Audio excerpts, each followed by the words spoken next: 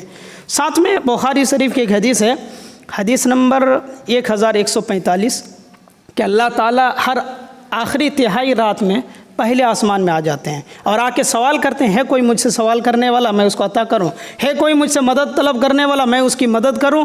تو رات کا آخری پہر دعا کی قبولیت کی گھڑی ہوتی ہے۔ اگر ہم کو وہ گھڑی مل جائے تو چاہیے کہ ہم زیادہ سے زیادہ دعا کریں، کسی بھی مشکل میں پھنسے ہوئے ہوں اسی وقت ہم کو دعا کرنی چاہیے، اور فرض نماز کے بعد دعا کرنی چاہیے۔ ہم یہ سمجھتے ہیں کہ فرض نماز کے بعد دعا نہیں ہے، نہیں، دعا ہے، لیکن طریقہ کیا ہوگا؟ محمد رسول اللہ صلی اللہ علیہ وسلم کا طریقہ ہوگا، اللہ تعالیٰ کا بتایا ہوا طریقہ ہوگا۔ دلیل فَإِذَا قُضِيَتِ الصَّلَاةُ فَاذْكُرُوا اللَّهَ قِيَامًا وَقُعُودًا وَعَلَى جُنُوبِكُمْ، سورہ نساء آیت نمبر 103، دیکھ لیجئے گا، ایک نئی چیز ہے۔ سورہ نساء آیت نمبر 103، اللہ تعالیٰ نے فرمایا کہ جب تم نماز پڑھ چکو، فَإِذَا قُضِيَتِ الصَّلَاةُ فَاذْكُرُوا اللَّهَ قِيَامًا، اللہ تعالیٰ کو یاد کرو، اللہ تعالیٰ کے اذکار کرو کھڑے ہو کر، وَقُعُودًا بیٹھے ہوئے، وَعَلَى جُنُوبِكُمْ حتیٰ کہ لیٹے ہوئے، لیٹے لیٹے پہلوؤں پر۔ اللہ تعالیٰ تو کہہ رہا نماز پڑھنے کے بعد دعا کرو، اور جب قرآن میں نماز کا ذکر بولا جائے نا، اس میں تہجد کی نماز اور نفل نماز مراد نہیں ہوتی ہے۔ فَإِذَا قُضِيَتِ الصَّلَاةُ فرض نماز مراد ہے۔ کہا کہ نماز پڑھنے کے بعد اللہ تعالیٰ کا اذکار کرو، کھڑے ہو کر، بیٹھ کر، نہیں تو پہلوؤں پر لیٹے لیٹے۔ تو فرض نماز کے بعد دعا کی قبولیت کی گھڑی ہے۔ دعا کا طریقہ کیا ہوگا؟ ترمذی شریف کی حدیث ہے، راوی حدیث حضرت فضالہ ہے، وہ کہتے ہیں کہ ایک صاحب مسجد کے اندر آئے، آ کر نماز پڑھ لی جلدی جلدی اور دعا کرنے لگے، یا اللہ مجھ پر رحم فرما، یا اللہ میری مدد کر، وغیرہ وغیرہ۔ اللہ کے رسول نے کہا کہ اجلت ایھا المصلی، تو نے دعا مانگنے میں جلدی کر دی۔ کہا کہ اذا صلیت فقدت، جب نماز پڑھ لے آرام سے بیٹھ جا۔ اس کے بعد کہا کہ فحمد اللہ، اللہ کی تعریف کر، یا اللہ تو رحمان ہے، تو معاف کرنے والا ہے، تو غفار ہے، جو اللہ تعالیٰ کا اسماء حسنہ ہے وہ تمام چیزیں الحمدللہ بھی پڑھ سکتے ہیں۔ کہا کہ اللہ کی تعریف کر۔ اس کے بعد وصلی علیہ، مجھ پر درود بھیج، یعنی درود کا حق نبی صلی اللہ علیہ وسلم کا ہے۔ اس کے بعد کہا کہ اب اللہ تعالیٰ سے سوال کر۔ راوی حدیث کہتے ہیں کہ ہم بیٹھے ہی ہوئے تھے کہ ایک اور صاحب آئے بعد میں، انہوں نے نماز پڑھی اور اسی طریقے سے دعا کی جو اللہ کے رسول نے بتائی۔ تو اللہ کے رسول نے کہا کہ یہ جو بعد میں آدمی آئے ہیں اس پر تعجب ہے، یعنی دعا کے قبول کرانے کا طریقہ اور دعا مانگنے کا طریقہ کیا ہے؟ تو کہا کہ دعا مانگنے کا طریقہ یہ ہے کہ ہم پہلے اللہ تعالیٰ کی تعریف سے شروع کریں، نبی صلی اللہ علیہ وسلم پر درود بھیجیں، اس کے بعد ہم اپنا سوال رکھیں تو بارگاہ الہی میں مستجاب ہے۔ اور ایک تبصرہ میرے طرف سے، الدعاء من قلب واسط فهو مستجاب، کوئی بھی پریشانی ہے آپ کو، آپ اللہ تعالیٰ سے بارگاہ الہی میں دل کی گہرائی سے آواز نکلیے، اللہ تعالیٰ کے ہاں قبول ہونے والی ہے۔ دعا ہو مستجاب، دعا دل کی گہرائی سے نکلنے والی آواز ہے، اسی لیے اللہ کے رسول صلی اللہ علیہ وسلم نے کہا کہ کسی مظلوم کی بد دعا نہیں لینا، اس لیے کہ جب دل سے آہ نکلتی ہے لیس بینہ و بینہ حجاب، تو اللہ اور بندے کے درمیان کوئی پردہ حائل نہیں ہوتی۔ تو آخر میں تمام باتوں کا خلاصہ یہ ہے کہ ہم کو دعا ایک عبادت ہے، اللہ تعالیٰ ہی سے کرنی ہے، اللہ کے علاوہ کسی اور سے نہیں کرنی ہے۔ اتفاق دیکھیے کہ اللہ کا ایک بندہ نے دعا کی اپیل کی ہے، اس کی آنکھ کی روشنی چلی گئی ہے، انہوں نے دعا کی درخواست کی ہے۔ ہم سب نے مکمل درس اور مکمل خطبہ دعا ہی کے تعلق سے دعا کی فضائل مسائل پر سنی ہے۔ اللہ تعالیٰ سے دعا کرے کہ اللہ اپنے بندے کی آنکھ کی روشنی واپس کر دے، یا اللہ ہم سب کے گناہوں کو معاف کر دے، یا اللہ ہم سب کو 5 وقتہ نمازی بنا دے، یا اللہ ہمارے نوجوانوں کو 5 وقتہ نمازی بنا دے، اور دین کی فقاہت، دین کی سربلندی کے لیے ان سب کو چن لے۔ یا اللہ ہم سب سے دین کی خدمت لے، یا اللہ ہمارے گناہوں کو معاف کر دے، یا اللہ ہمارے والدین کو ہمارے لیے سراپا رحمت بنا، ہمارے بچوں کو آنکھوں کی ٹھنڈک بنا، یا اللہ ہمارے بھائی جو کل ہمارے ساتھ تھے آج نہیں ہے، یا اللہ ان کے قبر میں کوئی عذاب ہو رہا تو ان کے قبر کے عذاب کو دور کر دے، یا اللہ ان کی مغفرت فرما دے، ان کے درجات کو بلند فرما، یا اللہ ہم سب کے لیے جنت الفردوس میں اعلیٰ سے اعلیٰ مقام تعمیر فرما۔